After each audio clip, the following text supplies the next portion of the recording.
В Советском районном суде начали оглашать приговор предполагаемым участникам интернациональной преступной группы, подозреваемым в контрабанде наркотиков в особо крупном размере. На скамье подсудимых 7 человек, 3 китайцев и 4 россиян. Их задержали в 2015-м. Тогда при обысках изъяли больше тонны запрещенных в России веществ. Из зала суда репортаж Хайрата Назипова.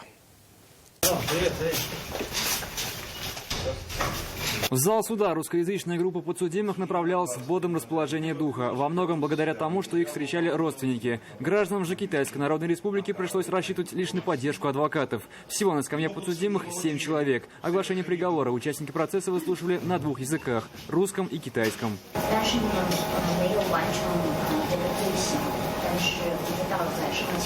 Как установили следователи, интернациональный синдикат был образован в 2014 году. Спустя год всех его участников задержали. По версии обвинения, граждане Китая привозили запрещенные вещества в Уссурийск, а казанская группа занималась их перевозкой в столицу республики, а затем и страны. Третья группа была в Москве и занималась координацией всех остальных. В общей сложности при задержании у них изъяли 1 тонну и 255 килограммов наркотиков. Они обвинялись в покушении на сбыт наркотических средств в крупном и особо крупном размерах, совершенных организованной группой, а именно сбывали наркотические средства из Китайской республики на территорию Российской Федерации. Свою вину кто-то из подсудимых признал частично, кто-то вообще не признал. Государственное обвинение запросило в общей сложности 100 лет лишения свободы на всех обвиняемых. Оглашение приговора началось в 10 часов утра. Вероятно, этот процесс продлится несколько дней, так как в деле 75 томов. С высокой вероятностью вердикт суда станет известен лишь к концу недели.